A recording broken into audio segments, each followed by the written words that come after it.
les appels à projets qui vont être lancés dans ce cadre-là. On fera un retour d'expérience et des conseils du coup par rapport aux premières vagues de projets qu'on a pu soutenir.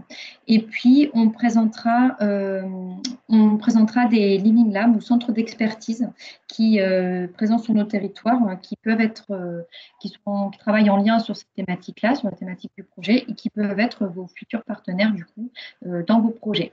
Et puis nous aurons une séance de questions et n'hésitez pas si vous avez des questions au cours de vos questions. Pour information, on va filmer le webinaire. Donc, si vous avez si vous aviez un souci par rapport à ça, n'hésitez pas à nous le faire remonter. Et aussi, du coup, pour bien, par souci de bien faire l'enregistrement, c'est possible de couper vos micros pendant la partie des présentations. Et puis, on réouvrira pendant l'échange et les questions. Voilà. Donc, du coup, pour démarrer, vous présenter un peu le projet S3. Il a pour objectif de réalisation, donc vraiment de développer différents outils pour booster cet aspect-là au niveau spécifiquement des industries agroalimentaires, donc notamment en stimulant l'implémentation de capteurs et d'objets connectés tout au long du process des différentes industries, mais aussi de développer différents livrables, et notamment, donc, ce dont on parlera tout à l'heure, il y a un petit grésillement, notamment donc, par une cartographie aussi du coup des offreurs de technologies, de solutions capteurs ou digitales, et aussi on a pu fournir en fait des supports de formation et des présentations d'offreurs de solutions. Juste, excusez-moi, est-ce que vous pouvez couper vos micros, s'il vous plaît, pendant les présentations, si ça ne vous dérange pas?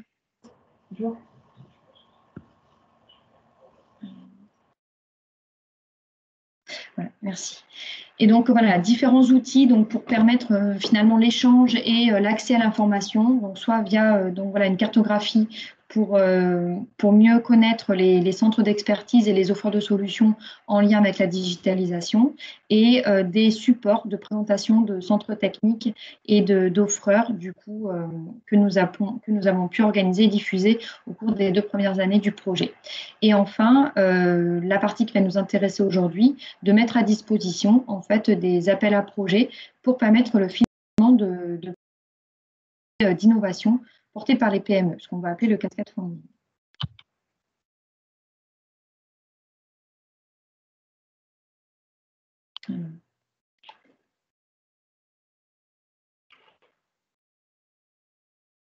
Donc, pour vous présenter rapidement le partenariat, donc on est 15 clusters et pôles ou centres techniques en fait qui vont participer à ce projet, et donc de différents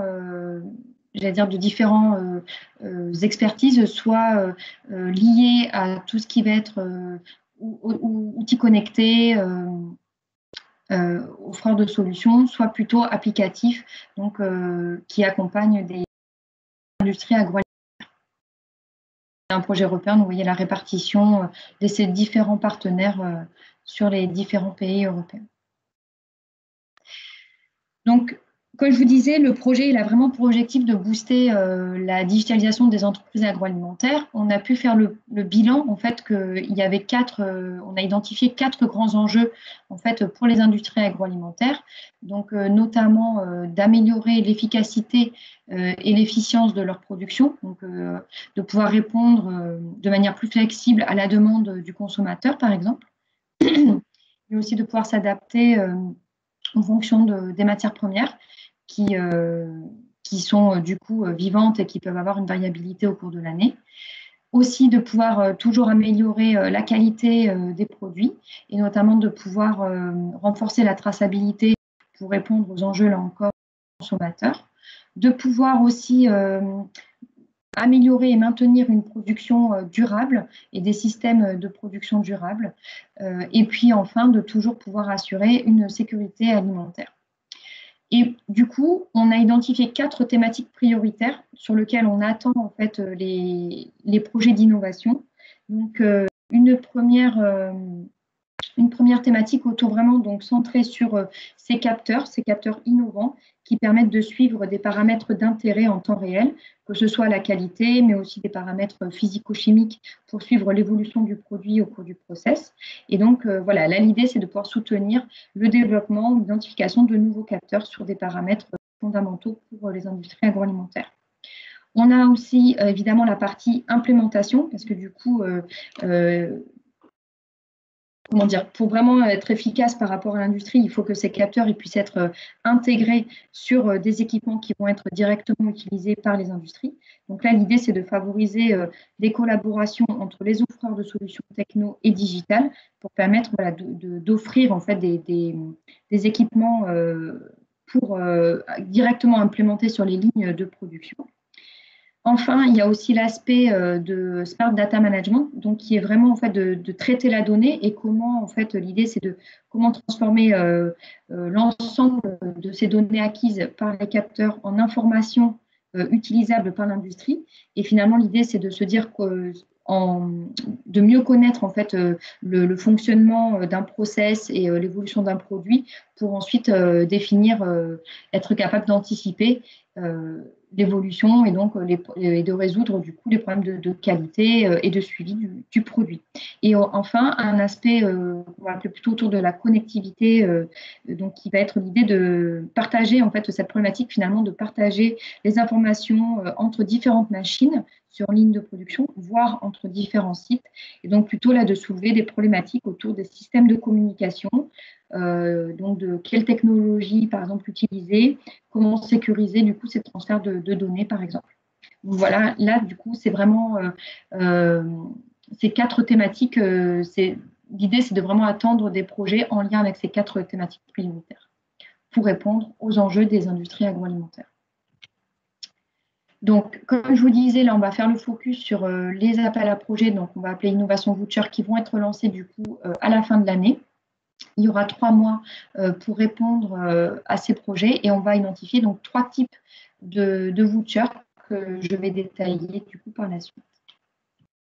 Donc, tout d'abord, les critères d'éligibilité. Donc, seuls les PME sont éligibles au financement de ces vouchers-là et il faut être soit membre du réseau de l'un des partenaires du projet S3 Food, donc SIM, BDI ou Innovalliance pour la partie française, soit être localisé sur le territoire de ces partenaires-là.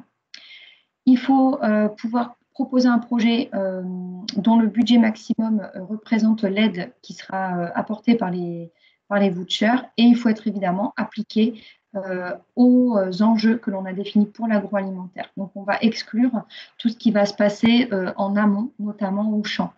Par contre, on en reparlera un peu tout à l'heure, mais le post-récolte, tout ce qui va se situer, voilà, post-récolte ou le pré-traitement de tout ce qui peut être notamment lié aux industries de la viande est inclus dans l'industrie agroalimentaire de manière générale. Donc, tout d'abord, l'exploration voucher. Donc là, l'idée de ce premier voucher, c'est de vraiment, comme son nom l'indique, de valider une première étape de développement. Vraiment, c'est une étape de faisabilité. Le montant maximum d'aide, en fait, est de 15 KE. Et là, du coup, toutes les entreprises, donc PME, sont éligibles, que ce soit une entreprise agroalimentaire, un offreur de solutions digitales ou un intégrateur. Et l'idée, en fait, là, est de faire monter en compétence une solution. Donc, on oblige la participation sous forme d'expertise externe d'un centre d'expertise ou d'une solution, enfin, d'un offreur de solutions qui apporte une expertise aux partenaires. Et là, toutes les activités de type, en termes d'activités éligibles, du coup, ce qui va être en lien avec la faisabilité, donc soit une analyse, ça peut être une faisabilité technique, mais aussi de marché, de réglementaire, donc vraiment de valider les premières étapes d'un projet. Donc là, on se situe sur des TRL plutôt autour de 5-6.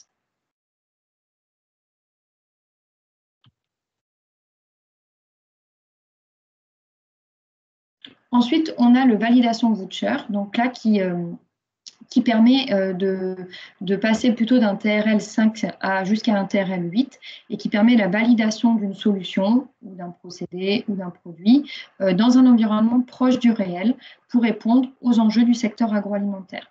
Donc là, on a encore toutes les catégories de PME qui sont éligibles, que ce soit une entreprise agroalimentaire, soit des offrants de solutions ou des intégrateurs. Là, le consortium, il peut être soit d'une PME avec un centre technique, soit de 2 PME, sachant que le budget maximum, il sera de 120 KE par projet et qu'on peut financer à 60 KE une PME au maximum. Là, le projet, il peut durer jusqu'à 12 mois et donc là, on retrouve en termes d'activités éligibles tout ce qui va être autour de la validation dans un environnement proche du réel. On ne demande pas forcément là, du coup, d'être directement sur des lignes d'une entreprise agroalimentaire. Et là, ça peut être vraiment plus une optimisation d'un système, d'une solution existante. Donc là encore, en termes de dépenses éligibles, ça peut être des coûts internes ou des frais d'expertise externes.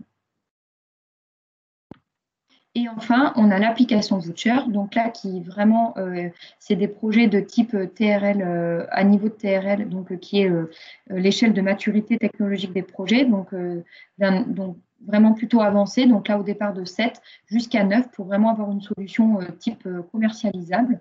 Et donc là, l'idée, c'est vraiment de tester, d'implémenter une solution techno dans l'environnement réel, donc sur site d'une entreprise agroalimentaire. Et donc là, on oblige dans le consortium à avoir du coup l'utilisateur final, donc l'entreprise agroalimentaire, qui peut être une PME ou un grand groupe. Là, l'idée vraiment, c'est qu'elle soit, en fait, que l'utilisateur final soit vraiment intégré dans le consortium. Et donc là, on peut financer jusqu'à 180 KE par projet, toujours 60 KE max par PME. Donc là, on retrouve du coup donc tout ce qui est activité éligible, et bien, tout ce qui va permettre en fait de faire le scaling up en fait d'une solution dans l'environnement réel. Et on retrouve les dépenses donc de coûts internes et encore de coûts externes qui sont possibles, mais qui sont forcément limités du coup par rapport au niveau de maturité du projet. Et là, du coup, le projet doit durer 12 mois maximum.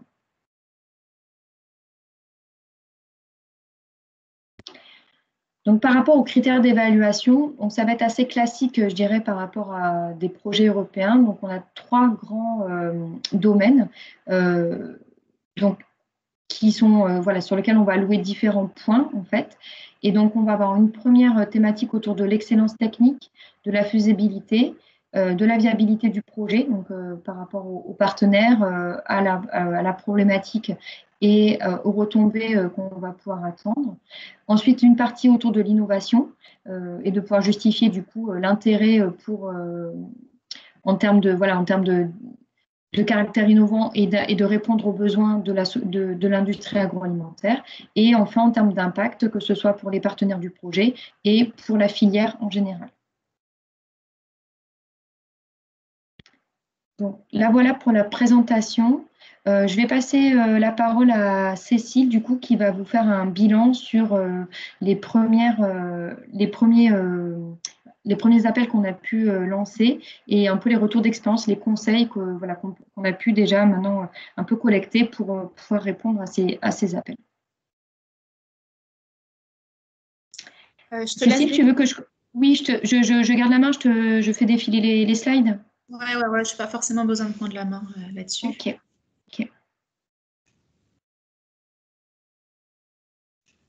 Par contre, il faut que tu me mettes la suivante, Géraldine. Donc, il y a déjà eu un appel à projet S3 Food qui a été lancé cette année, en début d'année. Donc, on a plusieurs projets sélectionnés. On va vous présenter un petit peu le nombre de projets sélectionnés. Donc, sur les différents outils, ce qui fait qu'on a des projets finalement qui sont aujourd'hui financés sur des thématiques plutôt d'études de faisabilité, d'études de marché, études de faisabilité, jusqu'à des projets d'implémentation réelle de technologies type capteur ou autres technologies associées. Directement sur des chaînes de production en industrie agroalimentaire. Donc, une gamme très, très large de projets financés. On a des solutions très digitales, des solutions un petit peu moins digitales. En tout cas, des choses plutôt appliquées et sur tout secteur des IA, sur le secteur de la viande, des céréales, des fruits et légumes, des pâtisseries. On a vraiment des choses très variées. Par rapport au premier appel à projet et ce qui est attendu de deuxième appel à projet, donc sur le premier appel à projet, on a bien les 3 outils qui étaient présents, avec beaucoup de projets sélectionnés sur la phase exploration, donc tout ce qui est étude de faisabilité, étude de marché. Donc 35 projets sur cet outil-là, et puis 5 projets sur le validation, qui est plutôt le prototype TRL 5.7, et 4 projets d'application, où là on est vraiment dans l'industrie agroalimentaire avec des TRL plus élevés. Donc le montant global qui a été débloqué est d'1 765 000 euros. Et pour ce deuxième appel à projet que l'on s'apprête à lancer, il y aura à peu près 10 projets d'exploration sélectionnés, 4 ou 5 en validation et 3 ou 4 en application.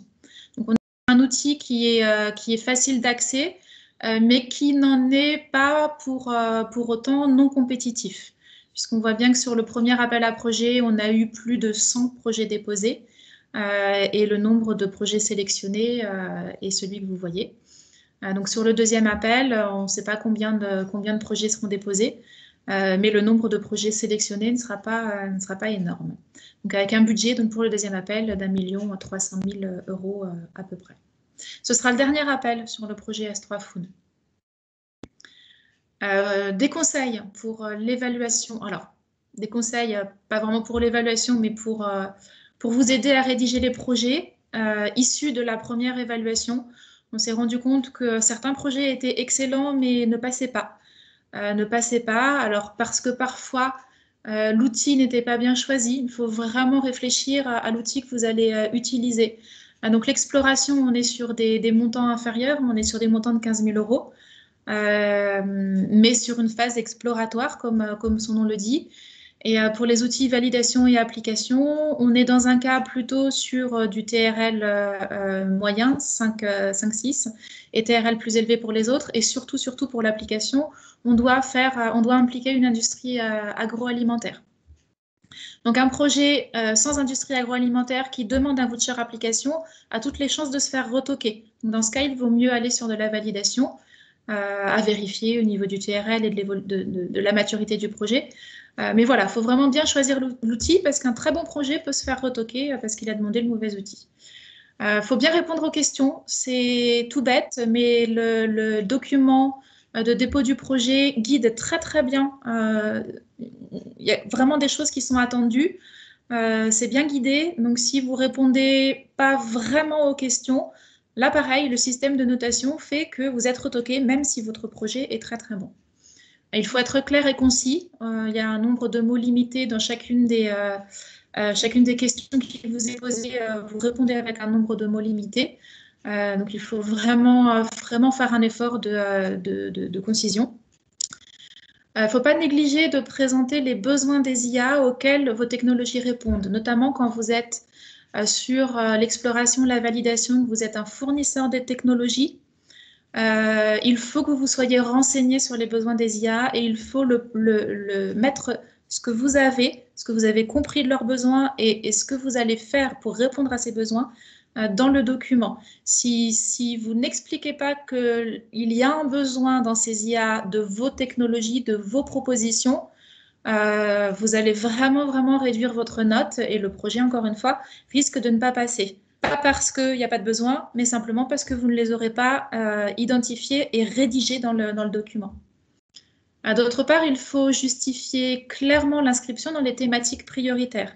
Géraldine vient de vous présenter les thématiques prioritaires et donc les technologies qu'on attend et aussi les besoins des IA auxquels ces technologies répondent. Dans le document que vous avez à rédiger, dans la proposition de projet, vous avez identifié ces thématiques et ces technologies et ces besoins des IA. Il faut que vous sélectionnez ceux auxquels vous répondez. Derrière, il faut aussi les justifier clairement en quoi vous répondez à ces thématiques. Et si vous ne répondez pas à ces thématiques avec votre solution, c'est pas utile de déposer sur S3 Food parce que vous ne serez pas retenu. Si vous y répondez, c'est bien, c'est le minimum, mais il faut le justifier, sans quoi vous ne serez pas retenu non plus.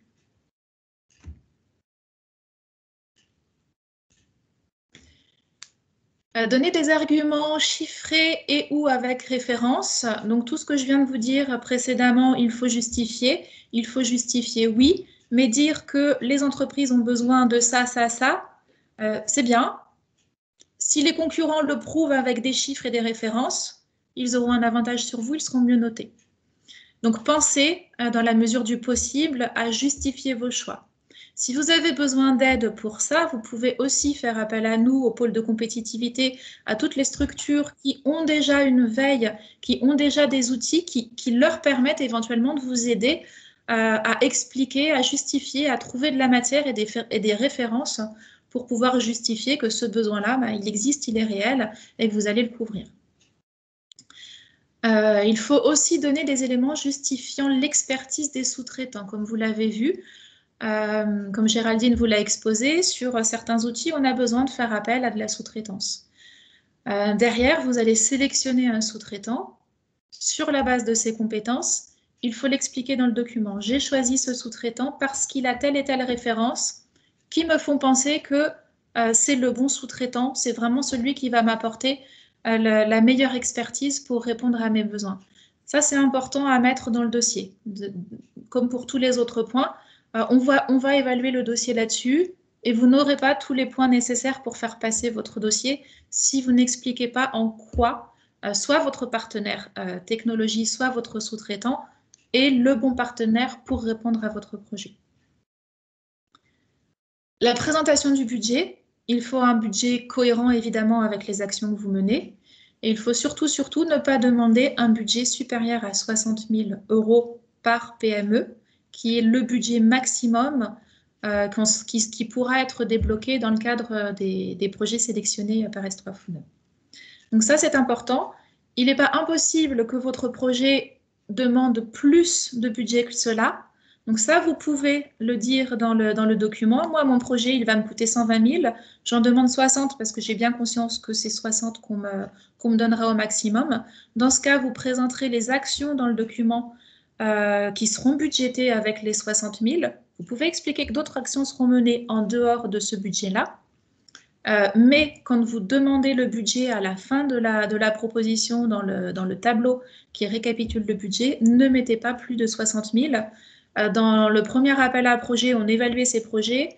Dans le futur appel à projet, ils seront enlevés au moment de la phase d'éligibilité. Donc, ce sera vraiment un critère de non-éligibilité, pardon, si vous demandez plus que ce que l'outil peut vous proposer. Donc, pour rappel, c'est 60 000 par PME. C'est 120 000 maximum au total pour un projet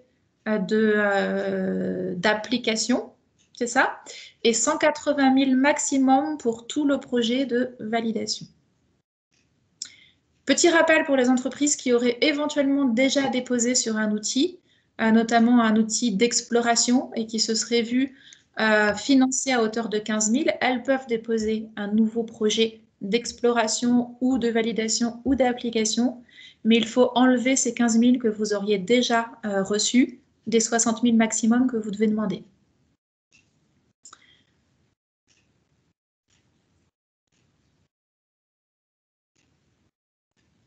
Alors, si, c'est bon, passe à la suivante. Je me remets juste les idées en place. Ne présenter que des projets portant sur les IA. Ah oui, c'est ça. On a reçu beaucoup de projets portant plus sur la digitalisation de l'agriculture et pas de l'industrie agroalimentaire. L'outil S3 Food est réellement dédié aux industries agroalimentaires.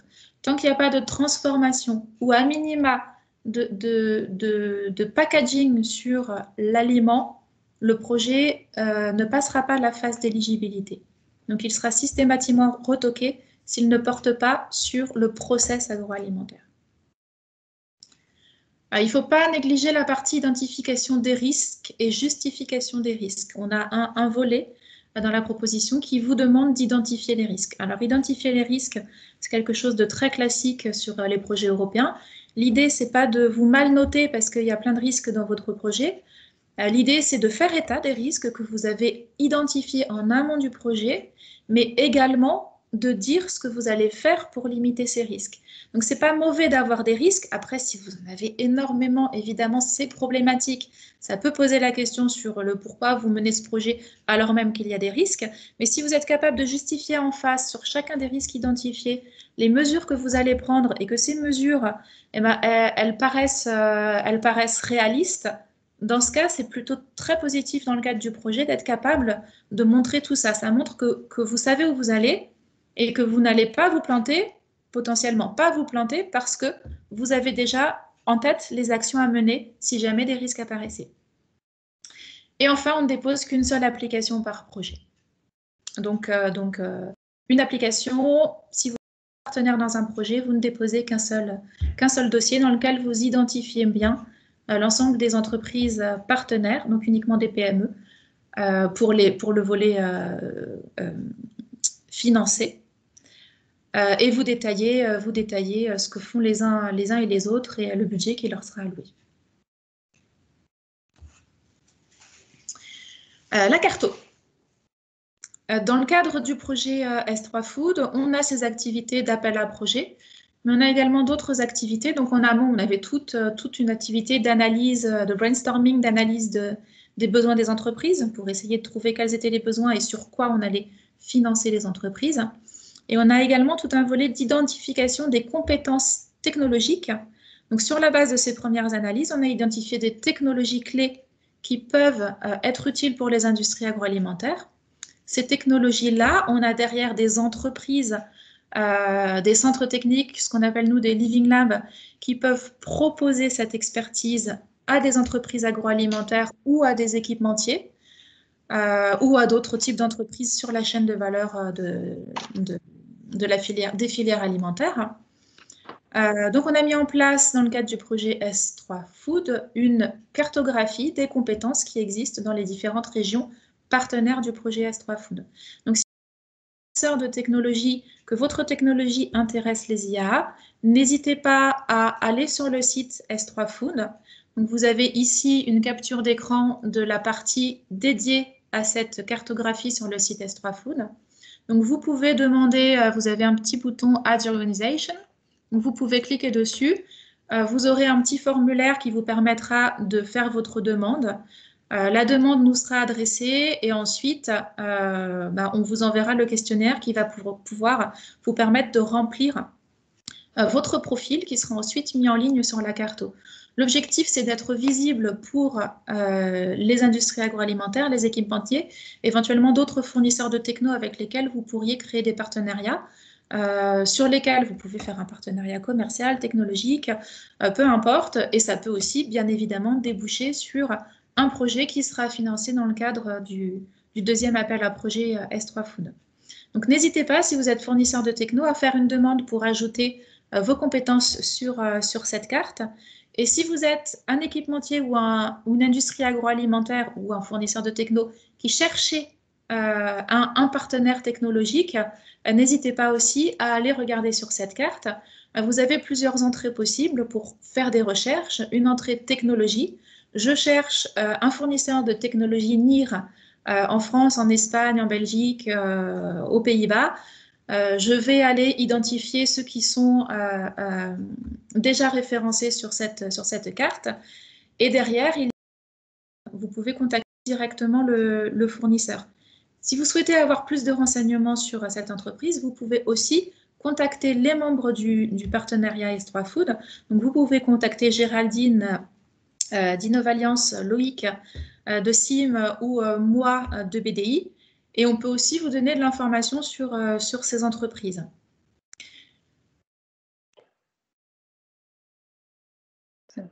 Voilà, je suis allée un petit peu plus vite, effectivement. Vas-y, tu peux passer à la suivante. C'était cette idée. Contactez-nous si vous avez aussi besoin d'informations plus qualifiées, parce qu'évidemment, sur une carto, on met de l'information que l'on peut diffuser. On met une information qui est assez restreinte aussi parce qu'en termes de place, on peut pas mettre des tonnes d'informations sur chacune des entreprises. Donc, on a un système de classification, on présente certaines technologies, mais il y a aussi toute cette connaissance du réseau qui peut vous permettre aussi d'être plus efficace dans votre recherche et d'aller aussi mettre en contact plus facilement les entreprises. C'est toujours plus facile de passer par quelqu'un qui connaît l'entreprise que d'envoyer un email sans être mis en relation. Donc ça, c'est vraiment l'objectif du projet S3 Food, l'objectif de chacun de notre structure au niveau régional, et puis l'objectif du projet S3 Food pour faire monter tout ce réseau au niveau européen. Donc recherche de partenaires, mise en relation, accompagnement aussi sur la pertinence, la cohérence des projets. On vous conseille vraiment de ne pas déposer seul. Vous pouvez le faire, bien évidemment, mais on peut relire vos copies, on peut relire les projets que vous allez déposer et vous alerter sur la pertinence de déposer ou bien sur simplement la manière dont vous pouvez améliorer vos projets pour alors pas être sûr qu'ils passent, hein, on est sur un outil compétitif malgré tout, mais en tout cas pour maximiser les chances que l'outil passe. D'autre part, le fait de vous accompagner, ça nous permet aussi éventuellement de vous orienter sur des outils nationaux. Le projet, s'il ne passe pas sur S3 Food, il peut peut-être être redirigé en termes de thématique, si la thématique n'est pas bonne, sur d'autres outils européens. Et puis, si jamais il ne passe pas sur S3 Food, on peut le rediriger sur d'autres outils qui permettent le financement. Et voilà, la relecture du dossier. Ok, super, merci. Là, du coup, on va passer aux présentations des différents centres d'expertise au Living Lab. Loïc, je te laisse la main pour présenter la DIV. Oui, merci Géraldine et Cécile pour la présentation. Donc effectivement, je vais vous passer une vidéo qui a été préenregistrée avec Mathieu Alric de la DIV, qui malheureusement ne peut pas être disponible ce matin, mais bon, voilà, il a tenu à être présent malgré tout via cette vidéo. Donc je vais vous la... Il faut que j'arrête le partage. Je pense que c'est bon. Okay. Je pense que vous voyez. Donc, n'hésitez pas hein, pour le son, s'il y a des problèmes de son et d'image. Voilà, n'hésitez pas à le signaler. Mesdames et messieurs, bonjour. Mathieu Alric, je me présente. Donc, je suis chargé d'études à la DIV et donc je vais vous présenter nos activités. Tout d'abord, la DIV existe depuis plus de 45 ans et donc nous travaillons à apporter notre expertise aux entreprises de l'aval des industries carnées. C'est-à-dire pour les activités d'abattage, de découpe et de transformation des viandes. Et nous sommes capables de travailler pour les problématiques de toutes les espèces de viande possibles, bovines, ovines, porcines et volailles. Et donc nous apportons notre expertise pour trouver des solutions aux problématiques des entreprises carnées, en profitant donc d'équipes pluridisciplinaires de plus d'une vingtaine de personnes et d'un partenariat fort avec le monde de la recherche. La DIV dispose de 2 labels. Tout d'abord, nous sommes reconnus par le ministère de l'Agroalimentaire comme un institut agro-industriel, un centre ITAI. Et nous faisons aussi partie donc, de l'Association des sociétés de recherche sous contrat, l'ASRC, qui est reconnue par BPI comme donc, des sociétés faisant de la R&D et de l'innovation en France. En termes d'activité, celle-ci se répartit en 3 lots. Tout d'abord, pour plus de 60%, nous réalisons donc des prestations sur mesure pour les entreprises pour répondre à leurs problématiques. Mais nous sommes aussi donc impliqués dans beaucoup de projets de R&D, soit en réponse à des appels à projets des interprofessions, donc des appels à projets d'intérêt collectif, soit dans des projets de R&D partenarial et collaboratifs. Enfin, donc, la DIV a récemment donc, intégré le capital d'un gros laboratoire d'analyse microbiologique, le laboratoire AQMC, qui nous permet donc de renforcer notre capacité d'analyse de produits et d'analyse microbiologique. Et cette démarche aussi de se diversifier en termes d'analyse rejoint aussi la volonté de la DIV à terme de se diversifier sur d'autres secteurs que simplement l'industrie carnée. Donc, nous visons aussi à nous diversifier sur des secteurs plus larges agroalimentairement. Donc, comme je vous le disais, une grosse partie de notre activité vise à réaliser des prestations pour les entreprises. Et donc, tout d'abord, je vous présente ici les prestations que nous sommes capables de réaliser pour chacune des étapes de l'aval des filières viande. Donc, nous sommes capables d'intervenir en termes de protection animale, de formation de personnel en protection animale, en termes de conformité réglementaire, en termes d'optimisation aussi de la maîtrise de la sécurité sanitaire de produits. On peut aussi travailler à l'évaluation et l'optimisation des performances d'opérations unitaires, pour le développement aussi de produits innovants ou de procédés innovants. Ensuite, nous pouvons aussi travailler à l'élaboration de nouveaux produits en intégrant donc la formulation d'ingrédients, de ferments, de recettes et aussi d'amélioration de l'emballage et donc optimiser ensuite donc les procédés, la qualité des produits, voire aussi travailler sur des volets nutritionnels et sur aussi l'étiquetage des produits. Ensuite, nous pouvons aussi intervenir de manière transverse dans des études pour les filières viande sur deux dimensions. Tout d'abord, les aspects de pré-ingénierie. Nous pouvons accompagner aussi les entreprises dans des projets d'investissement, c'est-à-dire dans des projets de construction ou de réaménagement d'outils de production, d'abattage, de découpe ou de transformation. On peut accompagner aussi les entreprises dans la conception d'équipements ou de solutions plutôt innovantes, mécaniques et robotiques, et intervenir sur des volets plus spécifiques relatifs à la conformité réglementaire, à l'évaluation de performance industrielle, type froid, aérolique, etc. Et on peut aussi réaliser des plans d'usine, car nous sommes aussi équipés pour, dans nos projets de conception, définir donc les locaux et tracer les plans d'usine carnés. Ensuite, on travaille aussi sur un deuxième volet transverse qui est relatif à tout ce qui est économique et stratégique. Et donc, on peut réaliser des études en termes de marketing ou des études de marché, réaliser des veilles ou des analyses de tendances de consommation, étudier l'acceptabilité aussi des consommateurs de certains produits, évaluer la performance et la compétitivité d'outils à travers des thématiques comme le lean management, ou réaliser des études un peu plus larges, stratégiques d'entreprise pour se positionner sur des marchés. Et enfin, le dernier type de prestation aux entreprises que nous pouvons réaliser, donc c'est tout un catalogue de formations que l'on peut proposer aux entreprises. Donc des formations que l'on peut réaliser soit sur notre site à la DIV, comme on va le voir avec notre plateforme, ou sur les sites des entreprises. Et donc, ça peut être des formations qui sont soit intra-entreprises, soit inter-entreprises, sous la forme de séminaires collectifs. Et donc, on peut former suivant toutes les thématiques possibles de besoins en formation des entreprises carnées, autour de la protection animale, du développement de nouvelles technologies, de la maîtrise de la qualité des produits, la formation hygiène et bonnes pratiques et sécurité sanitaire, etc. Donc, pour réaliser toutes ces interventions et ces prestations, on s'appuie sur un certain nombre de moyens.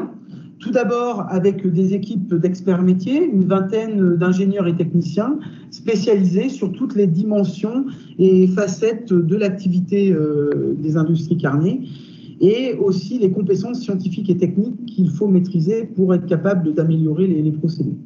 Ensuite, on s'appuie aussi sur une plateforme agroalimentaire qui est agréée CE, donc c'est-à-dire qui est contrôlée au même rang que des industries carnées, donc à l'intérieur de laquelle on peut travailler sur des produits concrets, des produits de viande, où l'on est capable de reproduire toutes les opérations unitaires de découpe et de transformation, voire même de conditionnement et de vieillissement de produits.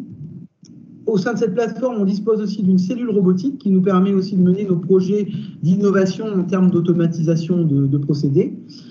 Et enfin, on dispose de laboratoires qui nous permettent de faire des analyses à la fois physico-chimiques ou bactériologiques et microbiologiques, avec des degrés de sécurisation allant jusqu'à des laboratoires de niveau P2.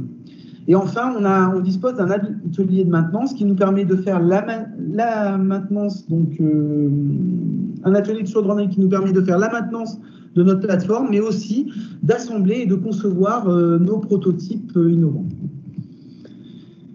En termes de répartition géographique, on intervient dans la France entière, mais aussi dans les dom-toms, selon les opportunités, ponctuellement à l'étranger.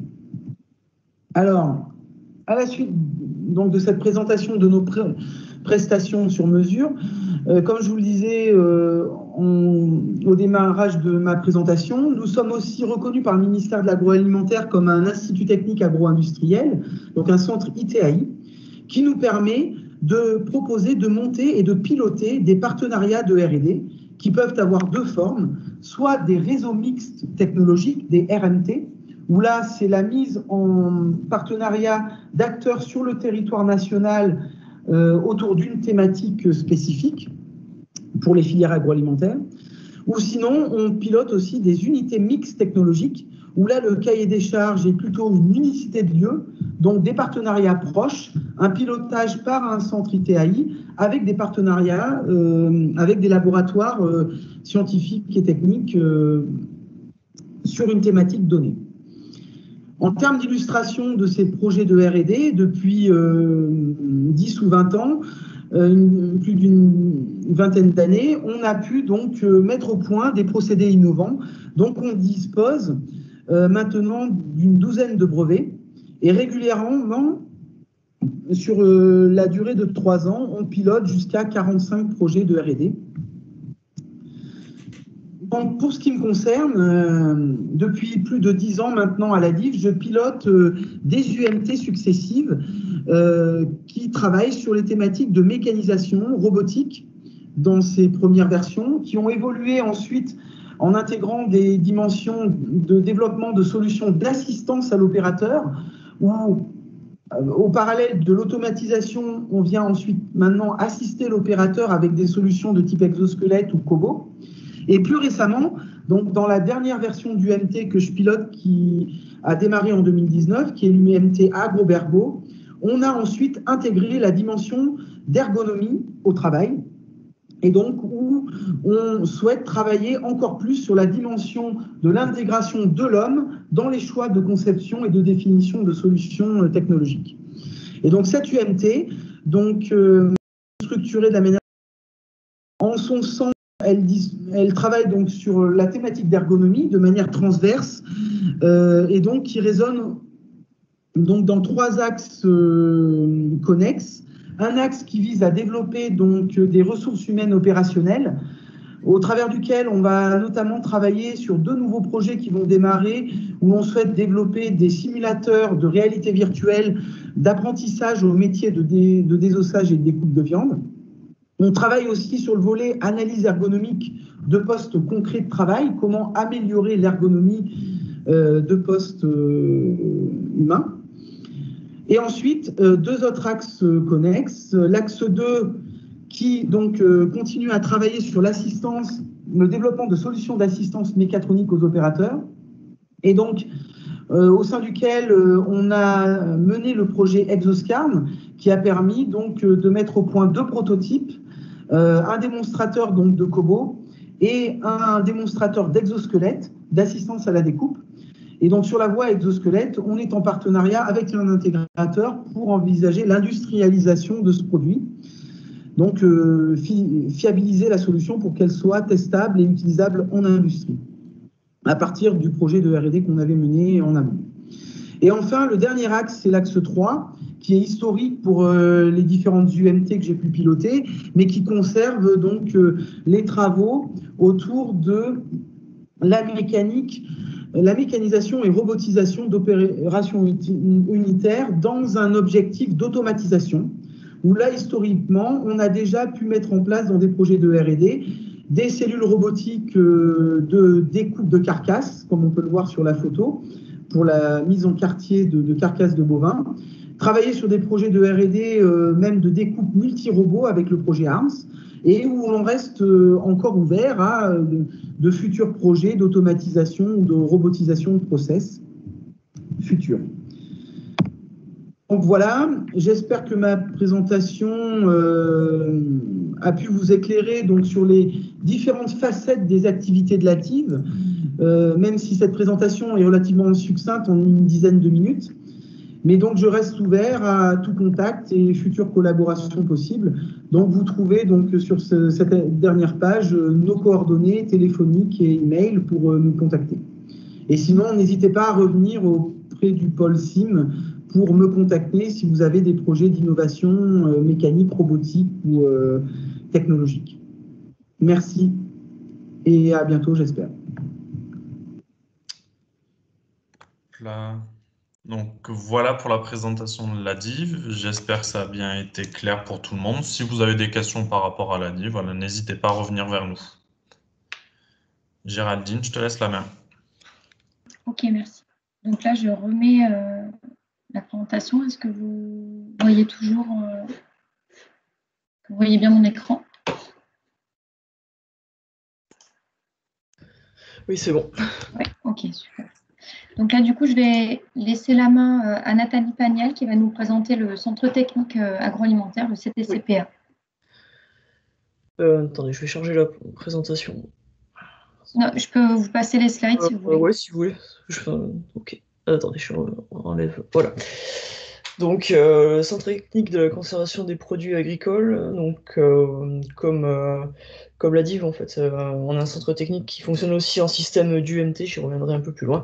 Et parmi les différentes thématiques de recherche, en fait, on a une thématique qui est dédiée aux biocapteurs. Donc, ça va être l'objet de la présentation d'aujourd'hui. La diapo suivante, s'il vous plaît. Merci. Donc, on a un institut de recherche agroalimentaire, on est un institut technique agro-industriel, donc un ITAI, et on dépend du ministère de l'Agriculture. On est donc répartis sur 6 sites en France, notre siège social est sur Paris. On a donc une équipe amiénoise qui, dans la spécialité, et tout ce qui concerne les traitements thermiques.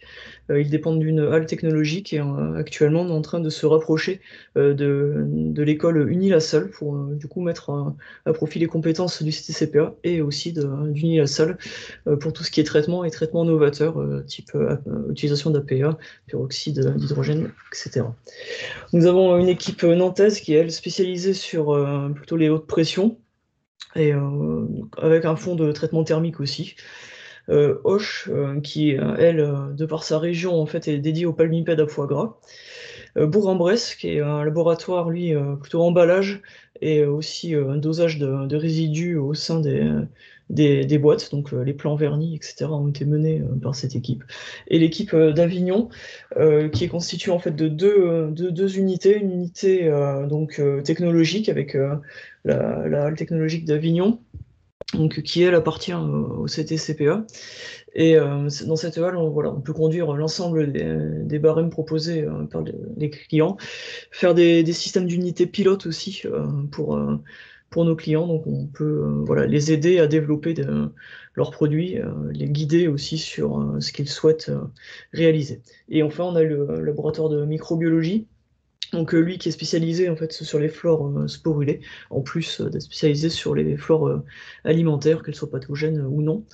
Et au sein de cette équipe, on a donc cette recherche sur les biocapteurs qui s'est mise en place. Donc le CTCPA est historique, on a été créé en 1950, donc on date de l'après-guerre. Le but c'était de fabriquer des conserves de produits déshydratés et des produits déshydratés, donc le tout pour mieux conserver les produits. On a donc une mission d'intérêt général qui est dédiée au service de la filière, donc la filière des conserveurs. On va donc les soutenir au travers de projets R&D notamment. On les soutient aussi en les aidant à transférer par exemple les nouvelles normes sur leur process ou dans le cas par exemple du plan boîte, à retirer le bisphénol A des boîtes pour les guider sur des boîtes exemptes de bisphénol, mais tout en réalisant des nouveaux barèmes de traitement, en réadaptant aussi les conditionnements. On a un contrat de performance tripartite entre donc l'État, qui est donc le ministère de l'Agriculture pour nous, la FIAC, et nous-mêmes, donc nos industriels en fait. Donc on travaille beaucoup sur l'innovation de par la veille. Non, c'était bon, merci. De par les veilles technologiques. On va aussi procéder à des innovations en termes par exemple, de produits, tout simplement, de nouvelles formulations, des désirs d'industriels d'innover sur certains plats cuisinés, par exemple. On va innover aussi au niveau des packaging et tout simplement du process. On a une grande innovation aussi en termes d'industrialisation. On a une équipe qui permet aux industriels de développer des nouvelles chaînes de production.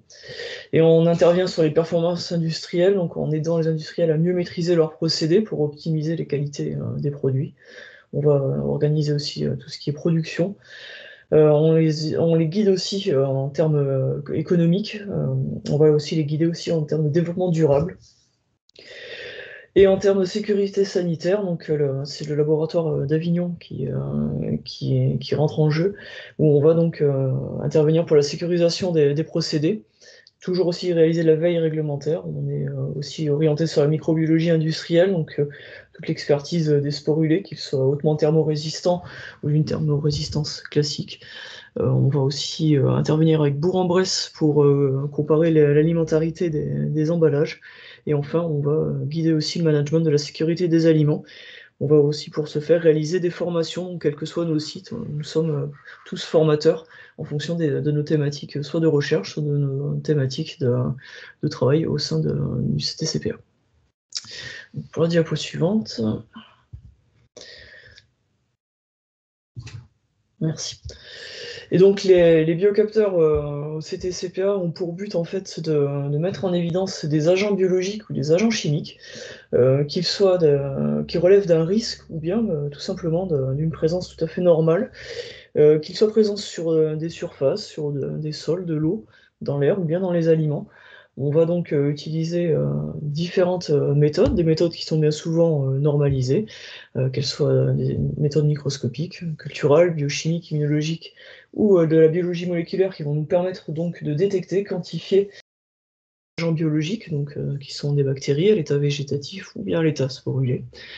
Ou alors on va essayer de mettre en évidence et de doser, de quantifier des agents chimiques, donc soit par méthode chromatographique, immunologique et enzymatique. Le problème, c'est qu'on va se retrouver confronté à différents verrous technologiques, et ces verrous technologiques sont les tas de viandes non cultivables que l'on retrouve chez les micro-organismes, la présence de biofilms, qui va pouvoir rattraper les organismes, mais aussi certains agents chimiques. La spore, qui est difficilement fracturable et donc difficilement cultivable si les conditions ne sont pas réunies. L'ADN est difficilement extrayable d'une spore, on demande quand même des compétences assez particulières.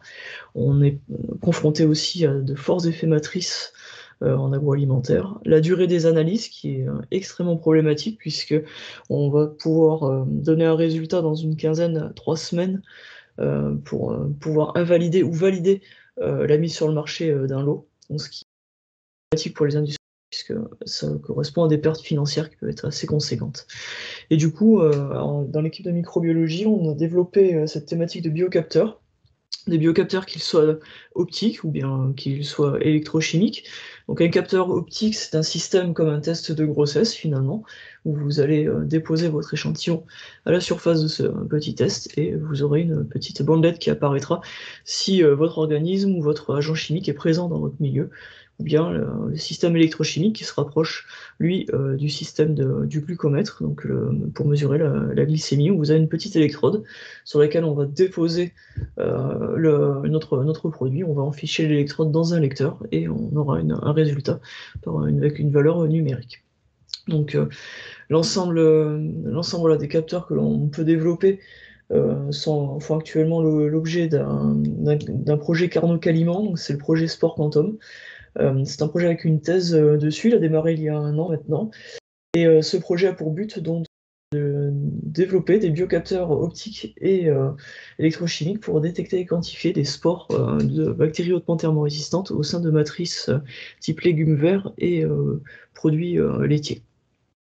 On peut aussi développer différents biocapteurs, tels que dédiés à la reconnaissance de l'ochratoxine, que l'on pourra à ce moment-là détecter dans de la bière, par exemple, dans du vin aussi. On peut aussi développer des systèmes de capteurs pour tout ce qui est agent type antibiotique, donc par exemple la pénicilline G dans le lait, ou encore tout simplement la quantification du lactose dans les produits laitiers, pour s'assurer que les produits délactosés ont bien la concentration minimum requise. Donc voici pour la partie recherche du CTCPA, et je suis à votre disposition si vous souhaitez poser des questions. Ah oui, mince, il y a une diapo, pardon, une diapo supplémentaire. C'est mon collègue qui m'a glissé ça. Oui, alors pourquoi les biocapteurs en agroalimentaire? Tout simplement parce qu'ils sont extrêmement robustes, hein, donc peu sensibles aux variations physico-chimiques. Donc ils sont capables donc de résister à des grandes variations de température. Donc on n'a pas besoin de les conserver en chaîne de froid. On peut les prendre avec nous dans notre sac à dos et les emmener au bord d'une ligne, il n'y a aucun problème. On va aussi limiter les risques de contamination, parce que ce sont des matériels qui peuvent être jetables. On peut aussi, malgré tout, avoir des jeux de biocapteurs réutilisables. Donc tout dépend de ce qu'on veut en faire. Est-ce qu'on veut les emmener sur site? Est-ce qu'ils sont utilisés par des personnels qualifiés ou pas? Donc là, on choisira de partir sur un matériel jetable ou au contraire réutilisable. L'avantage, c'est qu'ils vont permettre d'augmenter la précision analytique. Hein. On va obtenir un résultat très rapidement, une méthode donc culturelle classique avec une validation d'identification prend à peu près 3 semaines. Là, en quelques minutes, maximum 1 heure, on aura un résultat. Les seuils de détection sont assez bas, on peut détecter de l'ordre de 5 UFC à 1 UFC de bactéries dans un échantillon. Ils sont peu onéreux, un petit biocapteur coûte quelques euros, et ils sont très simples d'utilisation. N'importe quel opérateur peut être à même d'utiliser le biocapteur, puisqu'on en utilise finalement un petit peu dans la vie de tous les jours, et on n'est pas formé à cela. Donc voilà, là, maintenant c'est vraiment la dernière diapo de la présentation. Merci, merci. Merci.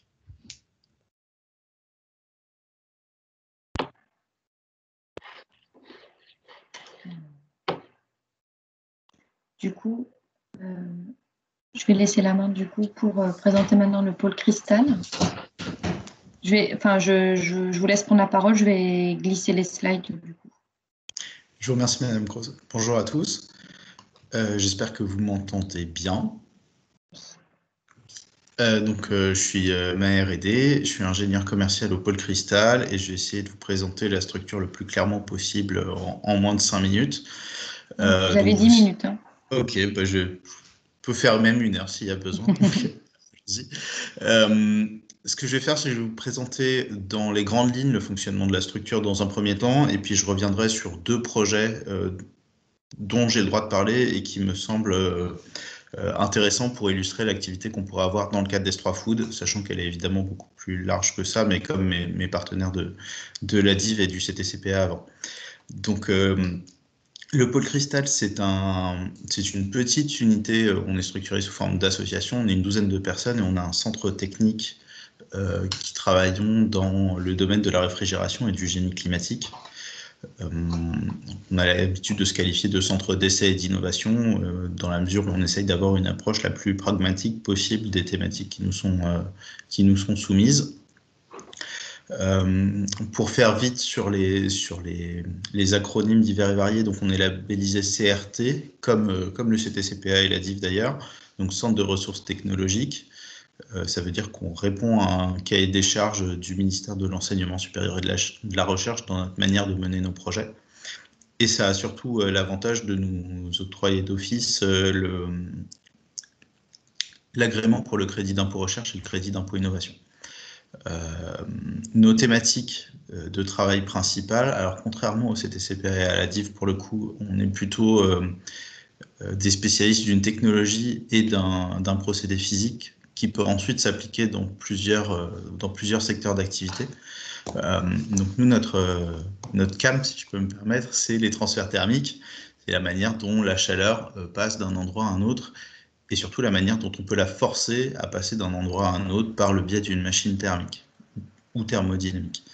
Donc c'est des mots qui peuvent peut-être faire peur, mais concrètement, on va être assez outillés pour travailler sur des groupes frigorifiques, des pompes à chaleur et tout ce qu'il peut y avoir autour, c'est-à-dire comment est-ce qu'on mesure précisément une température et comment est-ce qu'on utilise ces mesures pour faire du contrôle et de la régulation sur un certain nombre de produits.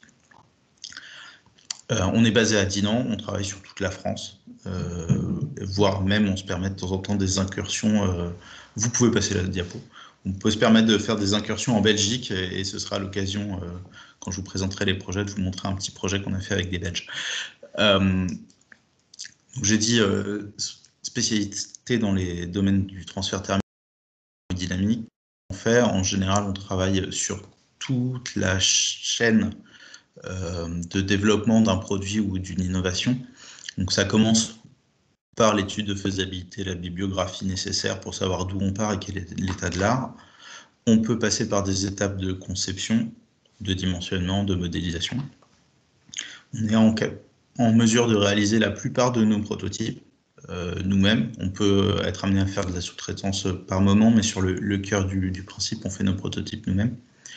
Et on dispose de cellules climatiques sur lesquelles je reviendrai tout à l'heure, qui nous permettent de tester les différents concepts dans des conditions qu'on maîtrise pour pouvoir faire des mesures et de la mise au point en appui de ce qu'on vient mettre en termes de développement. Donc on peut valider nos développements par de la mesure physique en conditions maîtrisées. Et puis ensuite, quand le produit est dans son cycle de vie, donc par exemple une pompe à chaleur qui fonctionne, qui est mise sur le marché, elle a souvent des problématiques de SAV. On peut également intervenir pour faire de l'expertise en cours de vie produit, pour trouver les points de dysfonctionnement et les solutions à y apporter. Alors ça, c'est un joli cercle.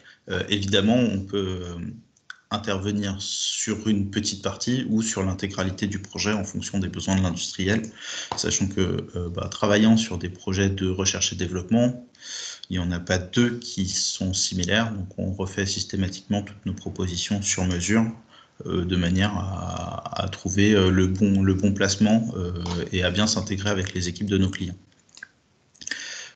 Donc je vous ai dit, une thématique de travail assez resserrée et des applicatifs qui sont par contre, eux, assez larges.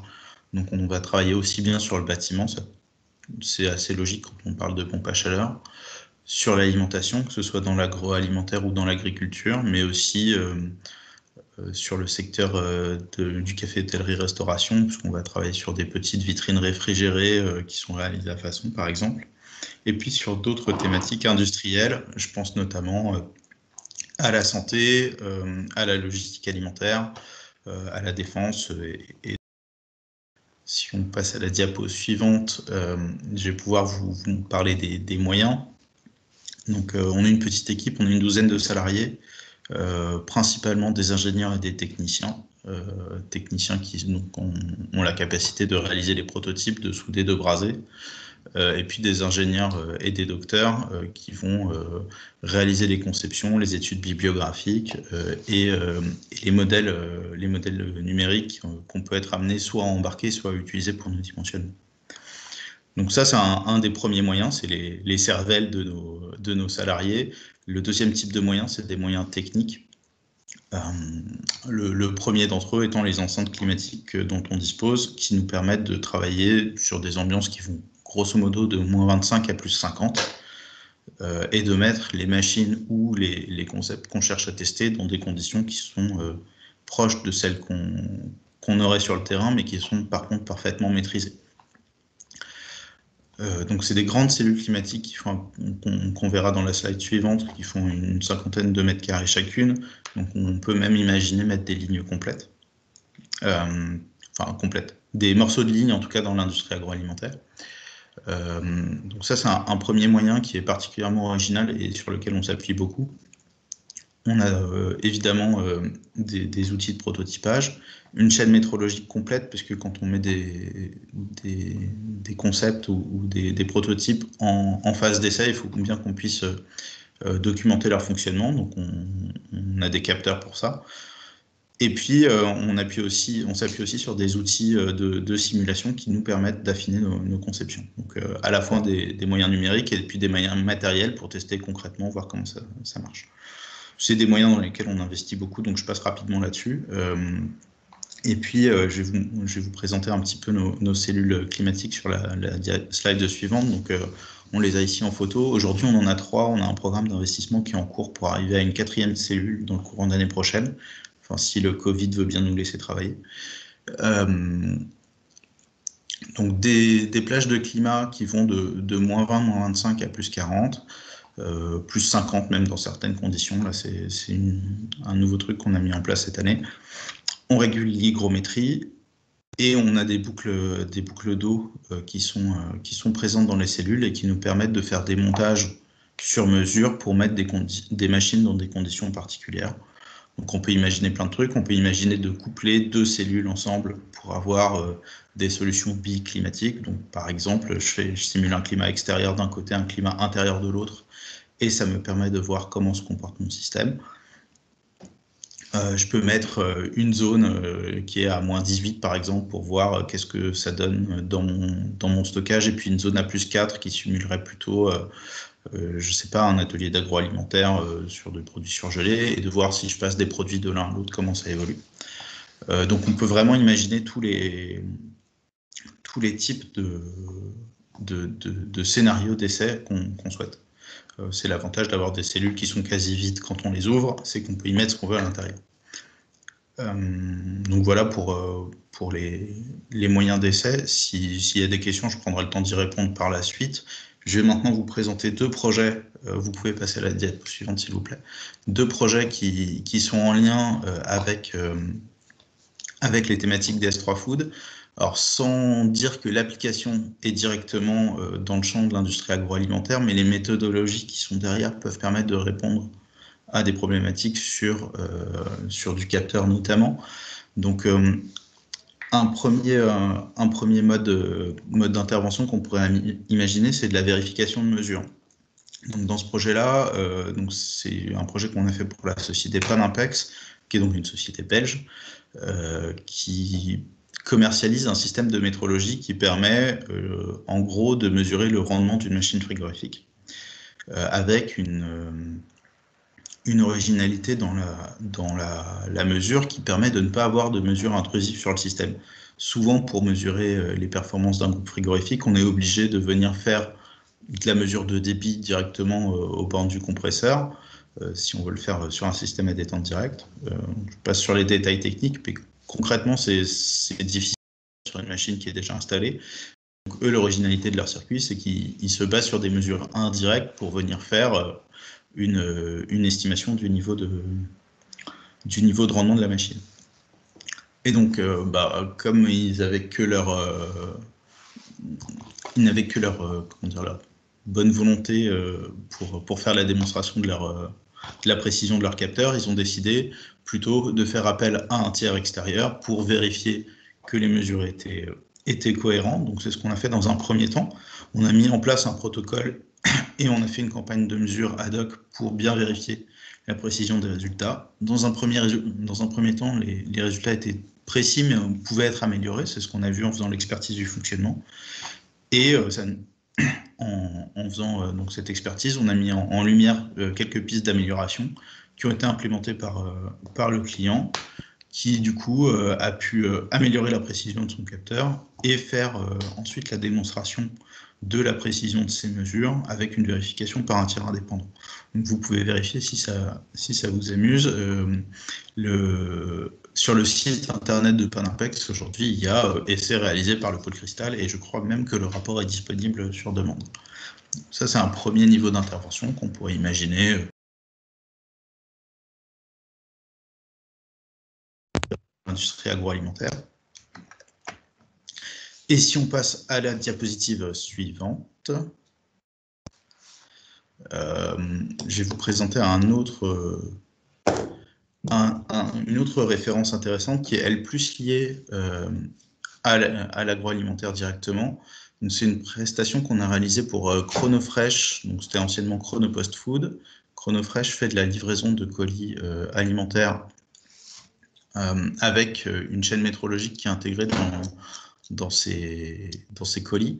Donc en fait, ils font une mesure de température directement dans les glacières qui servent à la livraison. Et ça posait pas mal de problèmes parce qu'il y avait beaucoup de dépassements. Ils souhaitaient tenir 4 ou 5 degrés, je crois, de température max. Et ils avaient pas mal de dépassements, ce qui est tout à fait logique quand on travaille sur de l'air. Surtout, dès qu'on ouvre une glacière, on admet de l'air extérieur. Dans une logistique qui n'est pas, elle, entièrement réfrigérée, c'est logique qu'on ait des remontées en température.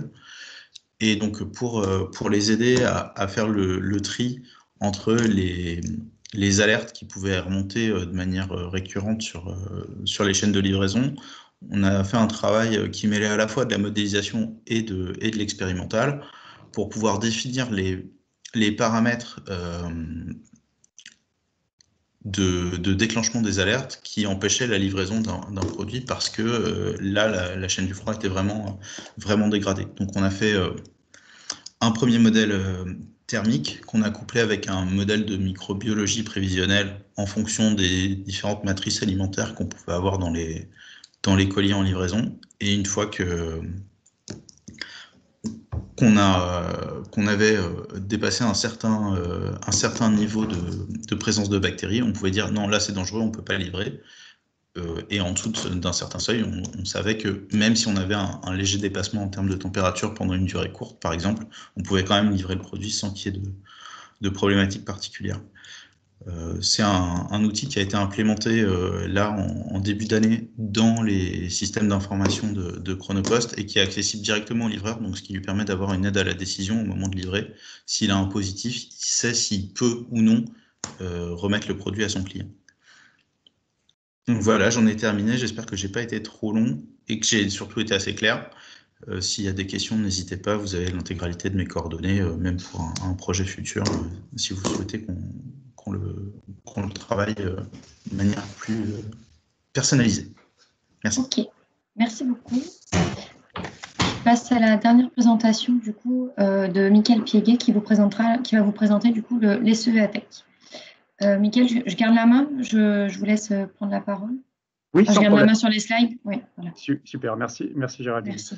Bon, je vais essayer de faire concis. Donc, je suis Mickaël Piéguet, donc un représentant du CEATech, notamment sur la région PACA, et plus spécifiquement basé sur Nice.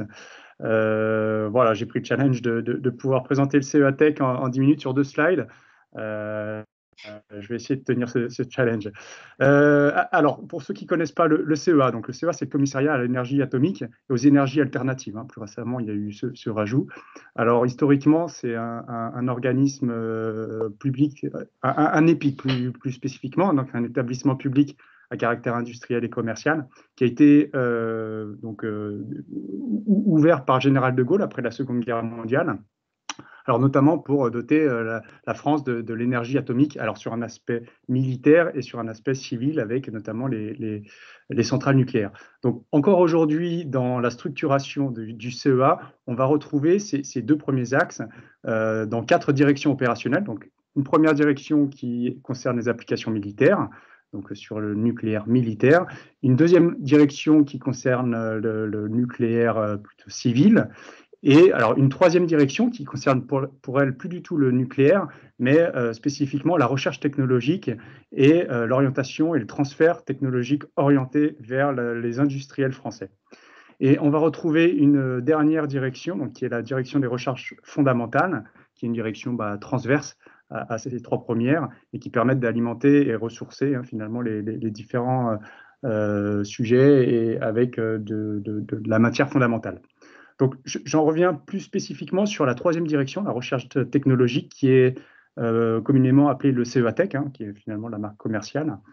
Donc, le positionnement du CEATech, c'est de travailler sur des TRL entre 3-4 jusqu'à 7-8. Voilà, la mission, vraiment, c'est de récupérer, d'utiliser des briques technologiques qui sont à des niveaux de maturité 3-4, de les maturer et de les rendre disponibles pour les transférer au sein de l'industrie dans des niveaux de TRL de 7-8. Voilà. Donc aujourd'hui, le CEATech est structuré autour de 3 instituts de recherche. Donc le LETI, un institut historique qui est basé sur Grenoble et qui est spécialisé sur les micro-nanotechnologies. Donc là, sur le petit schéma qui est malgré tout un peu petit, c'est toutes les briques technologiques qui sont en bleu.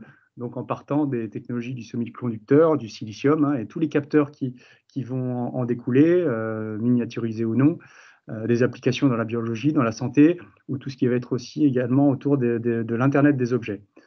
Un deuxième institut qui est basé à Grenoble et Chambéry, qui est le LITEN. Donc là, un institut spécialisé sur les technologies des énergies nouvelles et les nanomatériaux. Alors, dans l'énergie nouvelle, je parle évidemment hors nucléaire, puisqu'on va traiter sur toute la chaîne d'énergie, en partant du photovoltaïque, solaire thermique, en passant par le stockage d'énergie par batterie, hydrogène, puis la combustible, en traitant également de problématiques sur l'efficacité énergétique, sur les réseaux smart grid, et également sur l'aspect matériaux, avec des compétences autour des nanomatériaux, des procédés de recyclage, de l'impression 3D ou de l'électronique organique également. Le troisième institut qui complète le CEA Tech, c'est le LIST, qui est basé à Saclay et qui est le système, un institut du numérique intelligent. Donc là, c'est toutes les briques qu'on va retrouver sur le chapeau du diagramme, rouge, violet, donc autour de l'intelligence artificielle, des systèmes cyberphysiques, et également donc ce qui est des briques en bas à gauche, marron, autour de l'industrie 4.0. Donc là, on va pouvoir retrouver des compétences et expertises autour de la robotique, de la cobotique, de la réalité virtuelle, de la réalité augmentée, contrôle non destructif, etc. Voilà. Donc, en termes d'effectifs, le CEA Tech, ça représente 4500 personnes. D'ailleurs, vous pouvez le voir, chaque direction est assez équilibrée en termes d'effectifs. Sur un budget de fonctionnement, donc au niveau du CEA Tech, de 700 millions d'euros. Pour préciser un petit peu, donc c'est assez intéressant de voir comment c'est constitué, et ça structure un petit peu d'ailleurs la mission du CEA Tech, c'est que sur ces 700 millions de budget de fonctionnement, 25% sont des subventions de l'État et 75% des recettes venant de partenariats industriels. Alors, dans ces 75% de recettes, on va retrouver 50%, la moitié, qui viennent de partenariats bilatéraux avec les entreprises, une entreprise qui vient voir le CEA avec une problématique technique, et l'autre moitié qui va concerner des projets collaboratifs. Voilà, ça représente à peu près 600 partenaires industriels sur l'année 2019, avec plus de 1000 projets institutionnels, collaboratifs, et 1000 projets industriels. Voilà, une forte politique aussi de brevets, puisqu'il y a plus de 600 brevets qui sont déposés chaque année. Ensuite, en termes de localisation géographique, mis à part les 3 principaux centres de recherche dont je vous parlais, qui sont basés sur Saclay, Paris et la région grenobloise, dès 2012, il y a eu la création d'antennes en région, qui on appelle les plateformes régionales de transfert technologique, et qui ont pour mission de rayonner sur le territoire et de pouvoir adresser justement l'ensemble des entreprises françaises, que ce soit dans les régions Hauts-de-France, en Bretagne ou au fin fond au PACA. Voilà, donc c'est finalement, je suis dans ces structures-là, et l'objectif c'est d'être des portes d'entrée des laboratoires du CEA. Voilà. Géraldine, je vous laisse passer à la suivante, s'il vous plaît. Merci. Alors, bon, pour schématiser un petit peu les différents types de collaboration, j'ai choisi de vous présenter 3 exemples qui sont présents dans la filière agri-agro. Alors, 3 types de collaborations différentes. Alors, si je prends le premier exemple, donc la société, c'est une start-up, Connecting Food, qui développe une plateforme digitale avec une solution qui s'appelle Live Audit et qui permet la traçabilité complète des produits, qui permet d'auditer leur qualité et donc de garantir la véracité des engagements de chaque maillon de la chaîne. Donc, on a travaillé, leur challenge de leur côté, c'est de fiabiliser les sources d'information, de détecter au plus tôt la non-conformité d'un produit face au cahier des charges, et de répondre à l'augmentation du volume de transactions.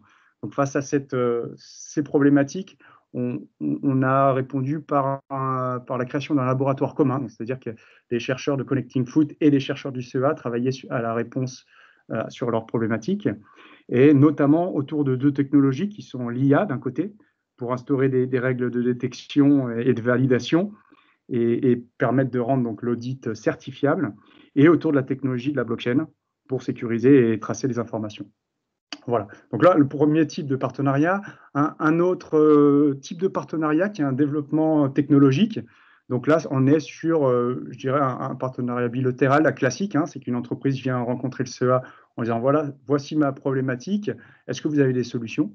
Donc en l'occurrence, c'était avec l'industriel l'allemand, la division française, qui élabore les levures et les bactéries pour la nutrition et le bien-être animal. Donc leur problématique, c'était d'améliorer et d'augmenter le processus d'analyse des levures vivantes dans les aliments qu'ils proposaient. Donc ils utilisaient jusqu'à présent la microbiologie conventionnelle, en analysant le développement des colonies probiotiques, hein, ce qui prenait 3-4 jours à peu près. Donc le CEA est venu en proposant une solution qui était développée dans les laboratoires, à savoir l'imagerie sans lentille. Donc, qu'est-ce que c'est que l'imagerie sans lentille? C'est une solution finalement assez simple, hein, d'une LED qui fournit une lumière sur les micro-organismes, et on place un capteur CMOS qui va pouvoir capter la diffraction de la lumière sur les micro-organismes, et à l'aide d'une IA va pouvoir recomposer l'image de l'échantillon. Voilà, et à partir de cette technologie, automatiquement analyser le développement des colonies probiotiques dans un délai de 6 et 12 heures. Donc voilà, ça fait un gros gain de temps avec une technologie qui reste assez bon marché.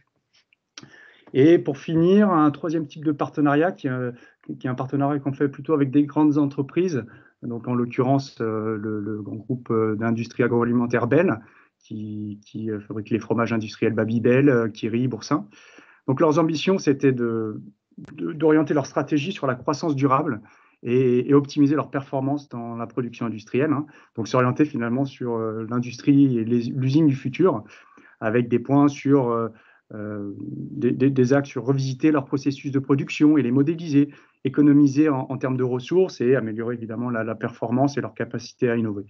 Donc là, en réponse à cette problématique, avec le CEA, donc il y a eu une création d'un partenariat stratégique sur 3 ans, c'est-à-dire une roadmap technologique, hein, avec des points clés, dont développer des énergies renouvelables à la place des énergies carbonées, limiter et diminuer la consommation d'énergie et la consommation d'eau, par exemple, améliorer l'ergonomie ou diminuer la pénibilité des postes de travail, hein, de certains postes, avec notamment une approche robotique, cobotique, également avec évidemment l'utilisation de capteurs, hein, pour optimiser la production, et l'utilisation de smart data pour réduire les rebuts, notamment.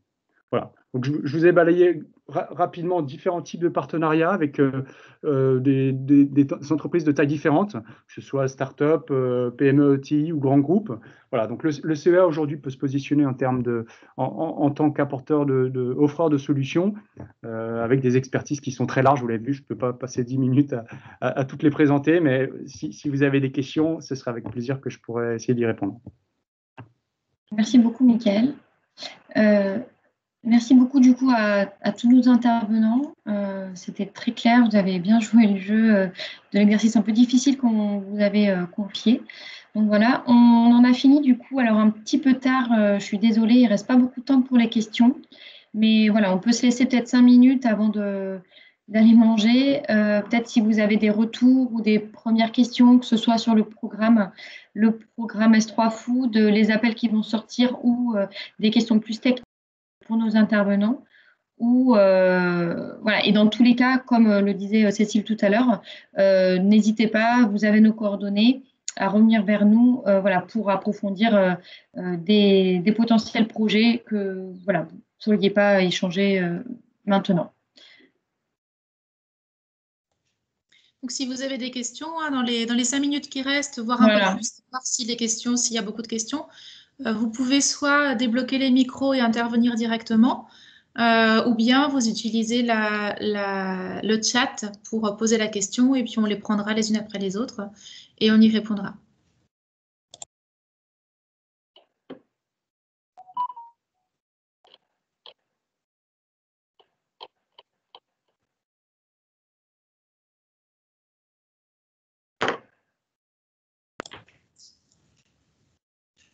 Donc, pas de questions sur les appels à projets, tout était clair. Moi, peut-être une petite précision, Géraldine, je ne suis pas sûre qu'on ait donné cette précision. On vous a présenté les appels à projets. Le deuxième appel à projet, tel qu'il est rédigé aujourd'hui, mais il peut être encore soumis à quelques modifications parce que rien n'est gravé dans le marbre. Le consortium est encore en train de travailler sur la rédaction de ce nouvel appel à projet. Donc, il n'y aura pas de grande surprise par rapport à ce qu'on vous a présenté, mais à la marge, sur quelques détails, ça pourrait un petit peu évoluer. Donc, ce qu'on vous a dit aujourd'hui, c'est ce qu'on en connaît aujourd'hui. C'est très probablement ce qui va sortir. Maintenant, on vous invite vraiment à nous interroger si vous avez des questions et à aller consulter tous les documents qui seront mis en ligne directement sur le site S3Food, donc s3food.eu, je crois, pour être vraiment sûr dans le détail de ce qui est demandé et des critères de sélection des projets. Oui, on recommuniquera de toute façon au lancement officiel des cahiers des charges. Là, l'idée, c'était justement de pouvoir anticiper l'émergence de projets et de vous accompagner au mieux pour les construire. En fait. Notamment recherche de partenaires qui peut prendre du temps, justement, le temps de diffusion, le temps de réponse. Donc voilà, l'idée, c'était d'anticiper un peu le lancement de ces projets-là. Bon, moi, je crois que du coup, on va clôturer le webinaire. Merci beaucoup pour votre participation. Et puis, voilà, n'hésitez pas à revenir vers nous. Vous avez nos coordonnées. On vous enverra un petit questionnaire pour pouvoir poser vos questions en direct. Et n'hésitez pas, juste remercier tout le monde, remercier aussi les intervenants.